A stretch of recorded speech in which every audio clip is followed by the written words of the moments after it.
दोस्तों, आज की जो स्टोरी है वो है दुर्गा सप्तशती से। और स्टोरी कुछ इस प्रकार है कि एक सूरत नाम के राजा थे और वे बड़े ही प्रतापी थे। पूरे पृथ्वी पे उनका राज्य था। और कुछ दिन बाद कुछ विरोधी देश के राजा ने उन पे आक्रमण कर दिया और आक्रमण करने के बाद वो अ, हार गए बुरी तरीके से। राजा सूरत जो है वो हार गए। और वो इतनी बुरी तरीके से हारने के बाद वे अपने राज्य चले गए। हुआ यूं कि राज्य में जाने के बावजूद भी उनके कुछ लोभी मंत्रियों ने उनको घर से राज्य से उनको निष्कासित कर दिया। और हुआ यूं कि वे वहाँ से जंगल चले गए और जंगल में जाने के बाद वहाँ उनकी मुलाकात होती है एक ऋषि से जिनका नाम होता है मेधा ऋषि। और वो देखते हैं कि उनके आश्रम के आसपास जो माहौल है वो बिल्कुल ऐसा है कि सभी जीव जंतु बड़े प्यार से और बड़े ही आराम से रह रहे हैं विदाउट एनी विरोधाभास। कुछ देर के बाद वहाँ पे एक वैश्य आता है। और उस वैश्य का जो नाम होता है वो होता है समाधि। और राजा ने उनसे पूछा कि आप यहाँ क्या कर रहे हैं, आप क्यों यहाँ पे हैं। तो समाधि ने अपनी स्टोरी बताई और उसने बोला कि ऐसा है कि मैं मेरे जो फैमिली मेंबर्स हैं यानी मेरी वाइफ और मेरे बच्चे जो हैं उन्होंने मुझे घर से निकाल दिया है। और मेरा ही धन पाकर वे उस धन से मोहित होकर उन्होंने मुझे घर से निष्कासित कर दिया है। पर अब मैं ये सोच रहा हूँ कि वे मेरे जो फैमिली मेंबर्स हैं, मेरे बेटे हैं, मेरी वाइफ है, वो कैसे रह रहे होंगे। वो लोग उन लोगों को कोई परेशानी तो नहीं हो रही होगी। तो राजा ने पूछा कि ऐसा विचित्र हाल किस प्रकार से पॉसिबल है।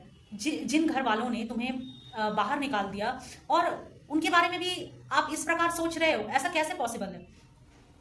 फिर राजा ने खुद में भी सोचा कि उनका भी तो यही हाल है। राजा भी खुद सोच रहे थे कि अब जो हाथी जिन लोगों के उनका एक हाथी था और उनका जो राज्य था उस राज्य से उन्हें इतना मोह किस प्रकार है, जबकि उन्हीं के मंत्रियों ने उन्हें अपने ही उनके जो मंत्री थे उन्होंने उनको घर से निष्कासित कर दिया, उन्होंने उनको बाहर निकाल दिया।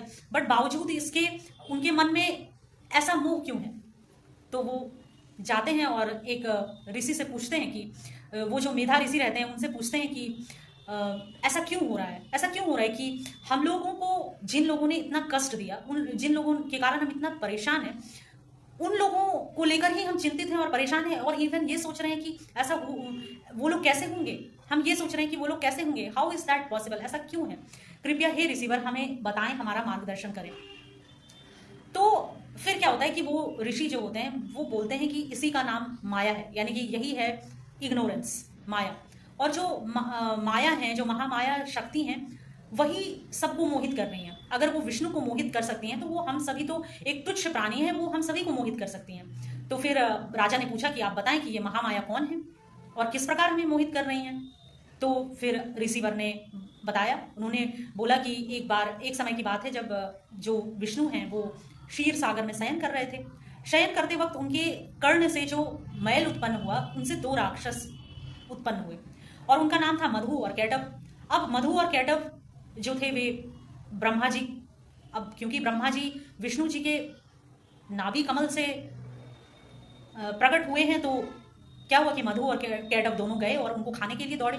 अब विष्णु जी तो शयन कर रहे थे। तो फिर क्या हुआ कि ब्रह्मा जी ने बहुत विष्णु जी को जगाने का प्रयास किया पर वे नहीं जगे।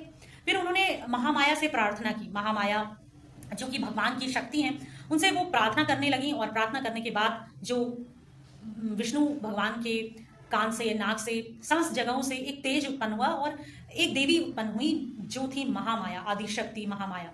और उन्होंने ही विष्णु जी को मोहित कर रखा था। तो उन्होंने ही भगवान श्री विष्णु को जगाया और जगाने के बाद भगवान विष्णु के साथ मधु और कैटव का युद्ध बहुत लंबे समय तक चला। मगर लंबे समय बोला जाए तो 5000 वर्षों तक चला।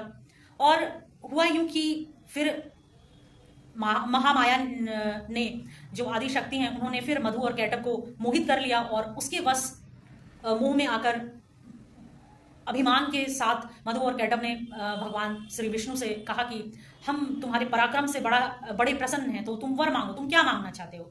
तो श्री हरि विष्णु ने कहा कि मैं ये मांगता हूं कि तुम मेरे हाथों द्वारा मारे जाओ। उसके बाद फिर ऐसा होने पर मधु और कैटव ने बोला कि यहाँ जल का स्थान है, हम उस जगह पे हमारा वध हो जहाँ पे जल नहीं है। तो फिर भगवान ने दोनों को अपनी गोद में लिया और उसके बाद ऐसा वर्णन है कि भगवान ने उन दोनों का वध कर दिया। तो दोस्तों, इस स्टोरी से हमने क्या सीखा है एंड क्या इसका रेलिवेंस है हमारे डे टू डे लाइफ में? तो इस स्टोरी से हमें ये सीख मिलती है कि जब हम अपने ट्रू नेचर के प्रति अवेयर नहीं होते, जब हम अपनी चेतना शक्ति को नहीं पहचानते हैं और हम सोए हुए होते हैं, only then the demons are going to attack us. और ये डीमंस कहीं बाहर नहीं बल्कि हमारे खुद के भीतर, और वो डीमंस हैं हमारे खुद की निगेटिव टेंडेंसीज, जैसे कि हमारा खुद का स्ट्रेस, एंजाइटी, डिप्रेशन, एंगर, हमारा खुद का ईगो और हमारी जितनी भी नेगेटिव टेंडेंसीज हैं। जब हम खुद पे फोकस नहीं करते और अपने आप को हायर नहीं शिफ्ट करते या कोशिश नहीं करते, तभी हमारी जो लोअर टेंडेंसीज हैं वो हमें और नीचे खींच लेती है। इट्स लाइक अगर हम ऊपर उठने के लिए स्ट्रगल नहीं करेंगे, then we will be pulled back by the negative tendencies. और ऐसा होता है और ऐसा हो रहा है हमारे साथ, मेरे साथ, आपके साथ, हम सभी के साथ ऐसा हो रहा है। शायद इसीलिए स्वामी विवेकानंद जी ने कहा था, arise, awake and stop not until the goal is reached. तो क्या वास्तव में हम सब सोए हुए हैं? अगर ऐसे देखा जाए तो हम बेड पे लेटकर नींद में तो नहीं हैं, पर उनके हिसाब से हम एक नींद में ही हैं, एक इल्यूजन में, एक माया में। एक इल्यूजन को ही माया कहा जाता है। तो उसी माया में यानी इग्नोरेंस में यानी इल्यूजन डेल्यूजन में हम आज जी रहे हैं। That is why we are not aware of our true nature.